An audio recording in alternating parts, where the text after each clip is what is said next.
તાજેતરમાં પેટ્રોલ અને ડીઝલના વધતા ભાવ વચ્ચે હવે ઈંધણ ચોરીના કિસ્સાઓ પણ સામે આવી રહ્યા છે.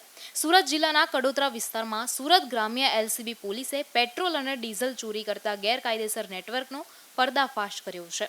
બાતમીના આધારે એલસીબીની ટીમે કડોદરા સ્થિત હરિઓમ પાર્કિંગ ખાતે દરોડા પાડ્યા હતા, જ્યાં ટેન્કરોમાંથી ઈંધણ ચોરી કરવામાં આવતું હતું. તપાસ દરમિયાન ખુલાસો થયો કે પાર્કિંગનો માલિક નરેન્દ્ર કુમાર બધેલ ટેન્કર ચાલકો સાથે સાંઠગાંઠ કરી ટેન્કરો પાર્કિંગમાં લાવી તેમાંથી પેટ્રોલ અને ડીઝલ કાઢી ચોરી કરતા હતા. પોલીસે સ્થળ પરથી આશરે 100 લીટર પેટ્રોલ, 105 લીટર ડીઝલ, પ્લાસ્ટિકના પીપ, પાઇપ, ગળણી અને મોબાઈલ સહિત કુલ 33,000 રૂપિયાથી વધુનો મુદ્દામાલ કબજે કર્યો છે. આ મામલે પોલીસે મુખ્ય સૂત્રધાર નરેન્દ્ર કુમાર બધેલ, ટેન્કર ચાલક સુનિત યાદવ અને સાગરીત મનોજ સેવકની ધરપકડ કરી છે. પ્રાથમિક તપાસમાં સામે આવ્યું છે કે આરોપીઓ ટેન્કર ચાલકોની મિલીભગતથી લાંબા સમયથી ઈંધણ ચોરીનું નેટવર્ક ચલાવી રહ્યા હતા. હાલ કડોદરા પોલીસે ત્રણેય આરોપીઓ સામે ગુનો નોંધી વધુ તપાસ હાથ ધરી છે.